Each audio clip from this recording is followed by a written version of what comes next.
छत्तीसगढ़ के कांकेर और नारायणपुर की सरहद से लगे हुए महाराष्ट्र बॉर्डर पर सुरक्षा बलों ने 5 नक्सलियों को मार गिराया। सभी के शव और हथियार बरामद कर लिए गए। कई नक्सलियों के घायल होने की भी खबर है। वहीं 2 जवानों को गोली लगी है, जिन्हें एयरलिफ्ट करते हुए रायपुर लाया गया। फिलहाल दोनों की स्थिति खतरे से बाहर है। कांकेर एसपी IK एलिसेला ने इस बात की पुष्टि भी की है। बस्तर के लगभग सभी जिलों के DRG जवान और महाराष्ट्र के C60 कमांडोज नक्सल संगठन के सेंट्रल कमेटी के मेंबर अभय को घेरने के लिए बड़ा ऑपरेशन उन्होंने लॉन्च किया था। नारायणपुर और कांकेर से लगे हुए उत्तरी अबुझमाड़ में नक्सलियों की मौजूदगी की सूचना पर DRG, STF, BSF की संयुक्त टीम को रवाना किया गया था। सुबह 8 बजे से यह मुठभेड़ शुरू हुई थी। करीब 5 घंटे से रुक रुक कर यह फायरिंग हो रही थी। वहीं नक्सली इस इलाके में महाराष्ट्र की ओर से यहां से भाग ना निकले, क्योंकि गढ़चिरौली का जो इलाका है छत्तीसगढ़ और महाराष्ट्र की सीमा से लगा हुआ है। इसी के लिए एक प्लानिंग तैयार की गई, जिसमें कि कांकेर जिले से लगे हुए गढ़चिरौली इलाके में C60 कमांडोज की तैनाती कर दी गई, ताकि उनको घेरा जा सके। जानकारी के मुताबिक पुलिस को पुख्ता सूचना मिली थी कि कांकेर और नारायणपुर जिले की सरहद से लगे हुए महाराष्ट्र बॉर्डर पर नक्सली लीडर अभय समेत बड़ी संख्या में नक्सली मौजूद हैं, जिसके बाद फोर्स को रवाना किया गया। शनिवार की सुबह अबुझमाड़ के जंगल में दोनों राज्यों की पुलिस फोर्स नक्सलियों के ठिकाने पर पहुंची तो नक्सलियों ने जवानों पर गोलीबारी शुरू कर दी। सुरक्षा बलों की इस कार्रवाई को लेकर CM साय ने उन्हें बधाई दी। कहा कि पिछले 11 महीनों के दौरान हमारे जवानों ने नक्सलवाद के उन्मूलन में लगातार बड़ी कामयाबी हासिल की है। छत्तीसगढ़ में नक्सलवाद अपनी अंतिम सांस से गिन रहा है।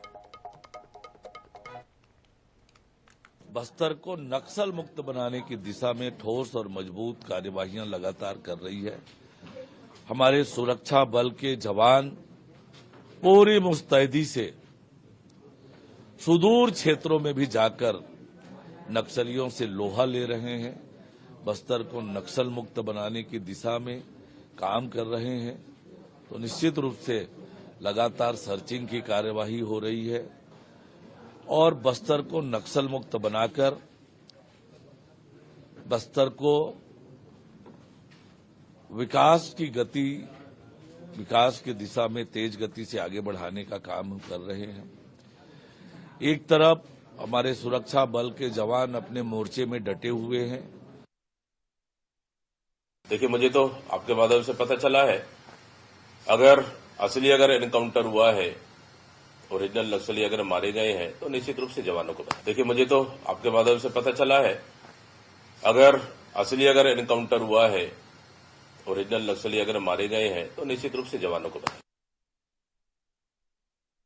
दोनों जवान अच्छे हैं, स्टेबल है। एक जो हिरमन यादव है, उसको राइट थाई में गोली लगी है, जिसका भी ऑपरेशन लेने वाले, जान का कोई खतरा नहीं है।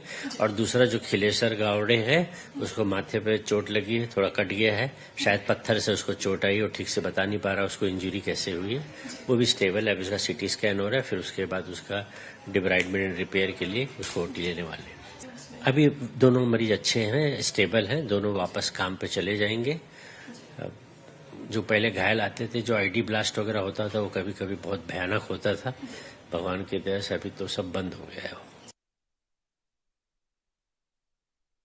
छत्तीसगढ़ में एक बार फिर से नक्सली हमला जो है वो होता है और 5 जो एक तरह से नक्सली है वो ढेर कर दिए जाते हैं, जिनमें 2 जवान जो है वो एक तरह से गंभीर रूप से घायल होते हैं और उन्हें अस्पताल में लाया गया। आपको तस्वीरें हम दिखा देते हैं। राजधानी रायपुर का ये निजी अस्पताल है, जहां पर उनका इलाज जो है वो जारी है। आपको बता दें कि इनमें से एक जवान जो है उसकी उम्र मात्र 23 साल है। साथ ही दूसरे जवान की अगर बात करते तो 35 साल की आयु में जो है उनको एक तरह से यहाँ पर जो है एक तरह से नक्सलियों से वो लोहा लेते नजर आए थे। और ऐसे में उनके साथ जो जवान आए हैं उनसे भी हम चर्चा करते हैं, उनका क्या कुछ कहना है जानते हैं।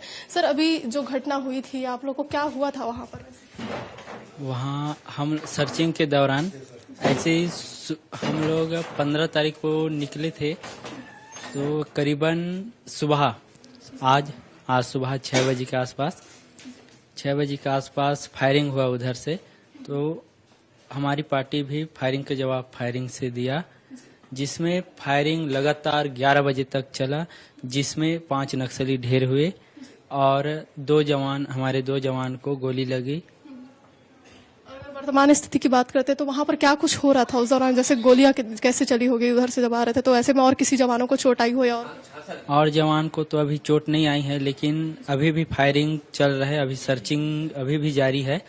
तो 2 जवानों को गोली लगी तो हेलीकॉप्टर से रायपुर लाया गया, वहां हेलीकॉप्टर उतरा था। सर वहां पे अगर स्थिति की बात करते तो कितने जवान आप लोग थे और वहां की क्या स्थिति, कहाँ पे जगह क्या था वो लोकेशन? लोकेशन पहाड़ी में, वो नारायणपुर और महाराष्ट्र बॉर्डर में। हाँ, इससे पहले भी कई बार ऐसी घटनाएं होती है सर, आप लोग भी जाते रहे होंगे। इसको डील कौन कर रहा था, कौन इनको पूरा कमांड? ये कमांड कर रहा था लक्ष्मण केवट, टीआई लक्ष्मण केवट जी। अगर बात करते हैं इसमें कोई लीडर जो उनके नक्सली के लीडर मारे गए हो या कोई बड़ा लीडर, उतना तो पता नहीं है। जगह की बात करते तो सुबह कितने बजे की पूरी घटना थी और अभी क्या वही सुबह 6 बजे से स्टार्ट हो गया था। अभी क्या स्थिति है? और आप देख सकते हैं यहाँ पर एक जवान को जो है वो ले जाया जा रहा है। आपको तस्वीरें हम दिखा देते हैं। आपको बता दें कि यहाँ पर जो है एक तरह से इलाज जो है इनका जारी हो और इन्हें जो है इलाज के बाद जो है यहाँ से जो है ले जाया जाएगा। आपको बता दें कि लगातार इनका अलग अलग इलाज जो है यहाँ पे हो रहा है और आने वाले समय में जिस प्रकार से केंद्र सरकार की ओर से ये बातें कही गई थी कि नक्सल खात्मा जो है वो होगा, और अब देखने वाली बात ये होगी कि आने वाले समय में किस प्रकार से टारगेट जो है वो पूरा किया जाता है और क्या कुछ आने वाले समय में तस्वीरें जो है साफ तौर पर नजर आती है। अब देखने वाली बात होगी कि क्या कुछ खास जो है तस्वीरें और भी निकलकर सामने आती। कैमरामैन अविनाश के साथ दामिनी बंजारे, INS 24/7 रायपुर।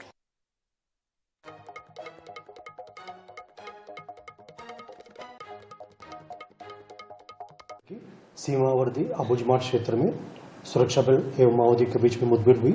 मुठभेड़ के पश्चात इलाका में सर्चिंग के दौरान अब तक 2 महिला माओवादी सहित कुल 5 वर्दीधारी माओवादियों का डेड बॉडी रिकवर की गए थे। इस मुठभेड़ के दौरान हमारा 2 जवान घायल हुआ, दोनों का भी बेहतर इलाज के लिए इवैक्यूएशन की गई, तो हॉस्पिटल में भर्ती होगी। दोनों की स्थिति अभी सामान्य खतरे से बाहर है। अभी भी आसपास इलाके में सर्चिंग जारी है। सर्चिंग के उपरांत और विस्तार से संपूर्ण जानकारी हम शेयर करेंगे। इस अभियान में DRG, Bastar fighter, STF, BSF का संयुक्त बल शामिल रहा।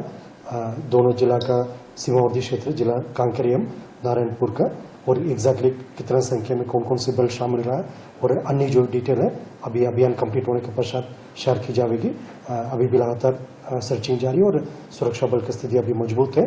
और इस क्षेत्र में जो आमतौर पर अबुजमाट क्षेत्र के जो मा डिवीजन का, उत्तर बस्तर डिवीजन का माओवादी कैडर को उपस्थिति रहते हैं और माओवादियों का जो डेड बॉडी का शिनाख्ती कार्रवाई भी की जा रही है। शिनाख्ती जैसा पूर्ण होना चाहिए, उसके पश्चात उनका भी डिटेल शेयर की जाएगी।